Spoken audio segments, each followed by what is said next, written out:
जिन लोगों की नींद मृत्यु के समान शांत हो जाती है, उनका हर सुबह एक नया जन्म होता है और इस नए जन्म के साथ वो चाहें तो अपने जीवन को एक नई दिशा दे सकते हैं, एक नया मोड़ दे सकते हैं, एक नया आनंद पैदा कर सकते हैं। सूर्य की किरणों के साथ दिन की शुरुआत होती है और पूरी प्रकृति जाग उठती है। इसीलिए अगर अपनी सुबह को बेहतर बनाने के कुछ नियम आपको पता चल जाएं, तो आपका पूरा दिन आनंद और जोश के साथ बीतेगा। आज की जो कहानी मैं आपको सुनाने वाला हूं, उसमें आपको सुबह की कुछ ऐसी आदतें पता चलेंगी जिसके बाद आप अपने पूरे दिन को बहुत बेहतर बना सकते हैं। इससे पहले कि आप इस कहानी में खो जाएं, इस चैनल को सब्सक्राइब जरूर कर लें। तो चलिए कहानी शुरू करते हैं। ये उस समय की बात है जब धरती पे बहुत सारे काम इंसानी हाथों से किए जाते थे। मतलब उस समय इतनी ज्यादा मशीनों का उपयोग नहीं होता था। इंसान खुद मेहनत करता था और अनाज पैदा करता था। आज के युग में तो बहुत सारी मशीनें आ गई हैं जो उन कामों को आसानी से कर देती हैं, लेकिन आज से तकरीबन 200 साल पहले ये काम इंसान ही किया करते थे। ऐसे ही एक गांव में मोहन नाम का एक युवक रहता था। खेती करना उनका खानदानी पेशा था। जहां पर मोहन के माता पिता बहुत ही मेहनती थे, वहीं मोहन बहुत ही आलसी युवक था। वो किसी भी काम को अच्छे से नहीं करता था, या यूं कहें कि उसका मन किसी काम में लगता ही नहीं था। उसके माता पिता को अक्सर उसके भविष्य के बारे में चिंताएं होती थी कि हमारे जाने के बाद ये कैसे अपना पेट भरेगा, कैसे मेहनत करेगा। उसको खूब डांट फटकार लगाने के बाद भी उसमें कोई अंतर नहीं आ रहा था। दिन ब दिन स्थिति और ज्यादा चिंताजनक होती चली गई। अब मोहन दिन में भी सोता रहता था और सुबह भी बहुत देर से उठता था। एक दिन मोहन के पिता को पता चला कि गांव में एक बौद्ध भिक्षु आया हुआ है और वो मानव शरीर के बारे में बहुत गहरे विषयों पर चर्चा करता है और उसको ठीक करने के लिए बहुत अच्छी औषधियां भी लेकर आया है। फिर क्या था, मोहन के पिता मोहन को लेकर उस बौद्ध भिक्षु के पास पहुंच जाते हैं। वहां पर पहुंचकर वो बौद्ध भिक्षु को प्रणाम करता है और कहता है कि हे महात्मन, ये मेरा 22 वर्षीय पुत्र मोहन है। मैंने सुना है कि आप शरीर संबंधी इलाज करते हैं। मेरे बेटे के कोई रोग तो नहीं है, लेकिन पता नहीं फिर भी क्यों वो बीमारों की तरह रहता है। किसी भी काम में उसका मन नहीं लगता और उसे बहुत जल्दी थकावट हो जाती है। कृपया करके मुझे बताइए कि अगर ये कोई रोग है तो मैं इसका क्या इलाज करूं। ये सुनकर वो बौद्ध भिक्षु उस युवक की नाड़ी की जांच करते हैं और उसके बाद उसके पिता से कहते हैं कि इस बच्चे को तो कोई भी रोग नहीं है, इसे केवल इसके आलस्य ने जकड़ा हुआ है। इसके बाद वो मोहन से पूछते हैं कि तुम सुबह कितने बजे उठते हो। ये सुनकर मोहन के पिता बीच में ही बोल उठते हैं कि महाशय, ये तो सुबह सूरज उगने के बाद तक सोता रहता है।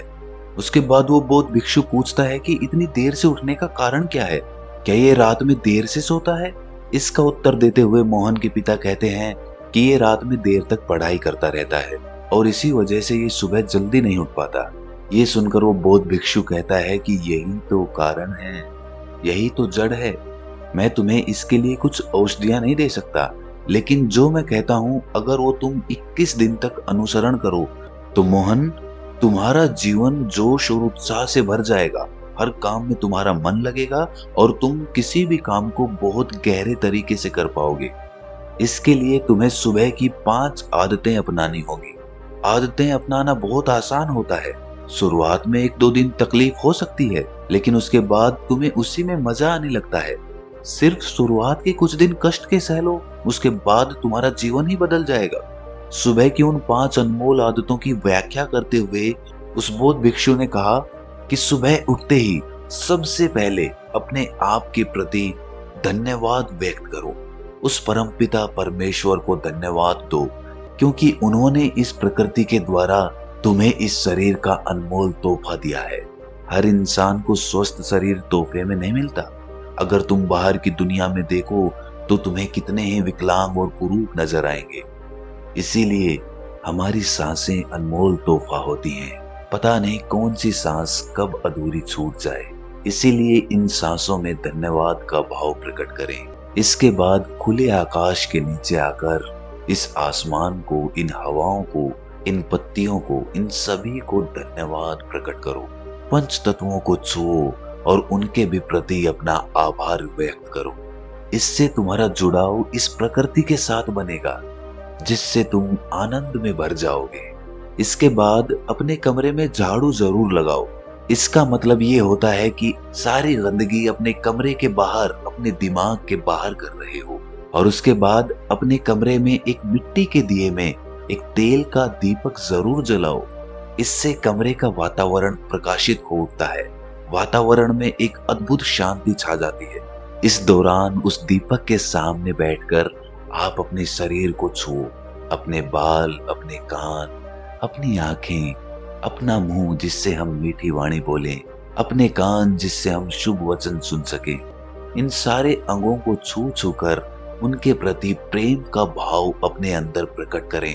उसके बाद वहीं पर बैठकर अपनी आंखें बंद करके कोई भी ध्यान जो आप लगाते हैं उस ध्यान को पूरा करें। ध्यान करने से आपका दिमाग स्पष्ट होता है। आप पूरे दिन में जो भी काम करने वाले हैं आप उसके प्रति स्पष्ट निर्णय ले सकते हैं।